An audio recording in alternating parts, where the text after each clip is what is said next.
Hello everyone, आज हम सीखने वाले हैं विजुअल स्टूडियो में सी प्रोग्रामिंग की कोडिंग कैसे की जाए।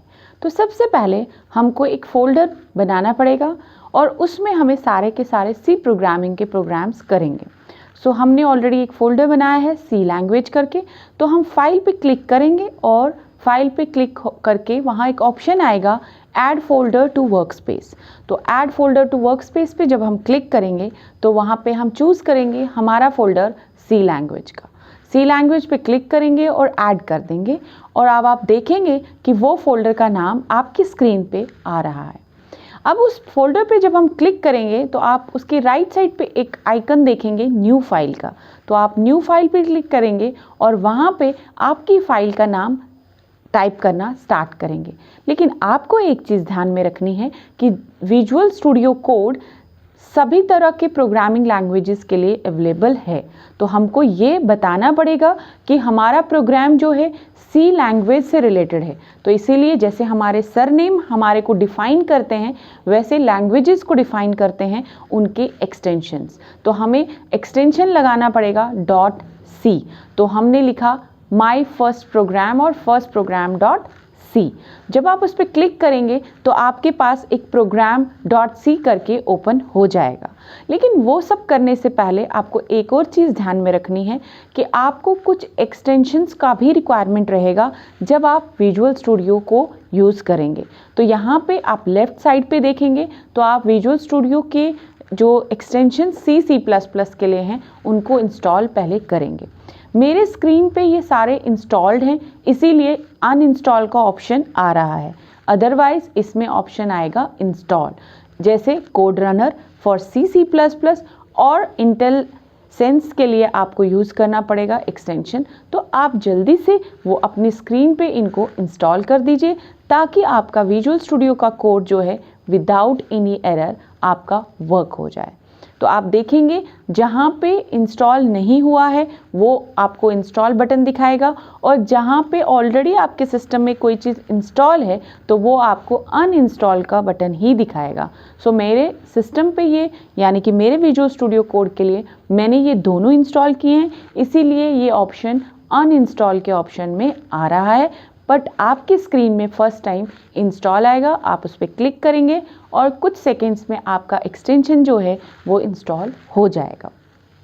चलिए अब हम स्टार्ट करते हैं हमारी प्रोग्रामिंग आपको अगर याद हो, हमने हमारे लास्ट लेक्चर में बोला था कि जब भी आप सी की प्रोग्रामिंग करते हैं तो आपको स्टार्ट करना पड़ता है एक हेडर फाइल से। तो हम भी स्टार्ट कर रहे हैं हमारी एक हेडर फाइल जिसका नाम है stdio.h। std का फुल फॉर्म होता है स्टैंडर्ड, io का मतलब इनपुट आउटपुट, IO इनपुट और आउटपुट। इनपुट आउटपुट फंक्शंस तो हम ऑलरेडी पढ़ चुके हैं। तो हमने क्या पढ़ना है कि input output functions printf scanf आपको याद होगा। तो वही उन्हीं के लिए हमको यहाँ पे सबसे पहले हेडर फाइल लगाई हमने और उसके बाद हम स्टार्ट करेंगे हमारा प्रोग्राम जो है कि मेन से ओपन करेंगे। Isn't it? So मेन से ओपनिंग क्लोजिंग करा और हमने हमारा प्रोग्राम करना स्टार्ट किया। देखिए कितना इजी है, जो ही मैं प्रिंट लिख रही हूँ it's very easy to use because whenever I type print it will automatically IntelliSense will show me automatically the function print, so with the parameters and all। so मुझको ज़्यादा मेहनत करने की ज़रूरत यहाँ पे नहीं है। so print लिखा, f साथ में आप लिखेंगे printf और आप अपना कोड करना स्टार्ट करेंगे जैसे मैंने अपने सिस्टम पे कोड किया है hello how are you. Isn't it? Every line के एंड में आपको सेमीकोलन लगाना है। तो वो आपको ये ध्यान में रखना है कि हर लाइन के एंड में सेमीकोलन होना चाहिए। चलिए अगर इस प्रोग्राम को हम एज इट इज़ जैसे कि हम बाकी अपने कंपाइलर्स में, पुराने कंपाइलर्स में यूज़ करते थे, टर्बो C++ में करते थे, तो हम इतना सा कोड करके जब रन करते थे तो प्रोग्राम वर्क होता था और एग्जीक्यूट होता था। लेकिन अगर आप स्क्रीन पे देखें इस टर्मिनल में एरर आ रहा है। एरर क्या आ रहा है? एरर आ रहा है कि मेन के आगे आपको इंट लगाना ज़रूरी है, क्योंकि C++ जो आप एडवांस प्रोग्रामिंग की बात करें तो वो कहता है कि function should return a value. So returning के लिए रिटर्न डेटा टाइप देनी ज़रूरी है। तो अभी तक के लिए आपको ये याद रखना है कि मेन के आगे आपने इंट लगा देना है। चलिए लगा दिया, लेकिन अगर आप देखें फिर से एरर है। सो जब तक आप इन एरर्स को मॉडिफाई नहीं करेंगे, देखिए मैं डायरेक्टली भी लिख सकती थी मगर मैंने डायरेक्टली नहीं लिखा। क्यों? क्योंकि मैं ये चाहती हूँ कि आप इसको स्टेप बाय स्टेप समझें। सो इंट आपने लिख दिया, अब आपको एक और लाइन, क्योंकि function should return a value, अगर आपने इंट लिखा है, आपने अदर देन void लिखा है, void is a null type, लेकिन अगर आपने int लिखा है तो आपको एक स्टेटमेंट और नीचे ऐड करनी पड़ेगी, दैट इज रिटर्न, RETURN। आप लिखेंगे रिटर्न 0, दैट मीन्स मुझको कुछ भी रिटर्न नहीं करना है, मुझको एक रिटर्न वैल्यू 0 रिटर्न करनी है, मेरे को और कोई काम नहीं करना है। So this is a general format for visual studio code. अब आप इसको रन करेंगे, आप देखेंगे आपकी स्क्रीन पे, आप टर्मिनल में देखिए जो हम आउटपुट कराना चाहते थे वो आपकी स्क्रीन पे अवेलेबल है।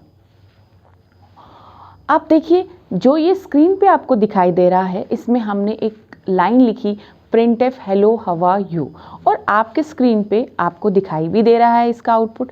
अब अगर हम इस लाइन को थोड़ा सा मॉडिफाई करना चाहें, हम चाहते हैं कि हम एक और लाइन प्रिंट कराना चाहते हैं, उसके लिए हमें क्या करना पड़ेगा, फिर हम printf स्टेटमेंट यूज़ करेंगे जैसा कि आपको स्क्रीन में नज़र आ रहा होगा। हम इसके लिए एक और चीज़ करने वाले हैं, हम एक और printf स्टेटमेंट देंगे। और अगर आप देखें तो आपका कोड जो है नेक्स्ट printf स्टेटमेंट देने के बाद आपका कोड जो है क्या वैसा ही आएगा या नहीं, तो हम उसके लिए सबसे पहले हमको वो printf स्टेटमेंट लिखनी पड़ेगी। सो हमने printf लिख लिया और हमने एक और लाइन उसमें ऐड कर दी। अब आप स्क्रीन पे जब देखेंगे तो ये दोनों लाइनें, अगर आप printf और printf को देखें तो हमने तो 2 लाइनों में लिखा है, लेकिन आप स्क्रीन पे देखेंगे तो ये तो आपको एक ही लाइन में दिखाई दे रहा है। आप देख पा रहे हैं कि हमने तो 2 लाइन में लिखा, printf लिखा भी 2 लाइन में है, लेकिन शो आपको 1 लाइन में हो रहा है। तो आपको ये हमेशा याद रखना है कि printf और scanf या कोई भी फॉर्मेटेड इनपुट आउटपुट है, वो खुद से कभी भी न्यू लाइन या कोई भी स्पेस नहीं लेगा। आपको फोर्सली आपको बताना पड़ेगा, और उनको हम कहते हैं एस्केप सीक्वेंसेस। तो आपको याद रखना है एस्केप सीक्वेंसेस, जबकि डबल कोट्स में हम जो भी लिखेंगे वो एज इट इज़ प्रिंट होगा, लेकिन जब हम एस्केप सीक्वेंसेस की बात करते हैं, जैसे /n है, तो /n हमारे लिए कोई काम करेगा। /n हमारे लिए काम करने वाला है, पहली लाइन को दूसरी लाइन के साथ सेपरेट करेगा। और अगर आप अभी आउटपुट देखें तो आप देखेंगे अब आपके पास जो आउटपुट है वो आप ध्यान से देखें तो आपका आउटपुट जो है अब जैसा हम चाहते थे वैसा ही है। तो आपने /n डाल दिया, /n डालते ही आपका आउटपुट जो है अकॉर्डिंग टू योर चॉइस है। तो ये हमारा प्रोग्राम, जो बेसिक प्रोग्राम हमने आज किया, printf कैसे वर्क होता है और कैसे काम करेंगे हमारा फर्स्ट प्रोग्राम विजुअल स्टूडियो में, कि विजुअल स्टूडियो अपनी प्रोग्रामिंग कैसे करता है। तो ये और इससे रिलेटेड और भी वेरिएबल से रिलेटेड और भी हमने पढ़ना है बहुत कुछ, तो वो हम पढ़ेंगे हमारे नेक्स्ट लेक्चर में।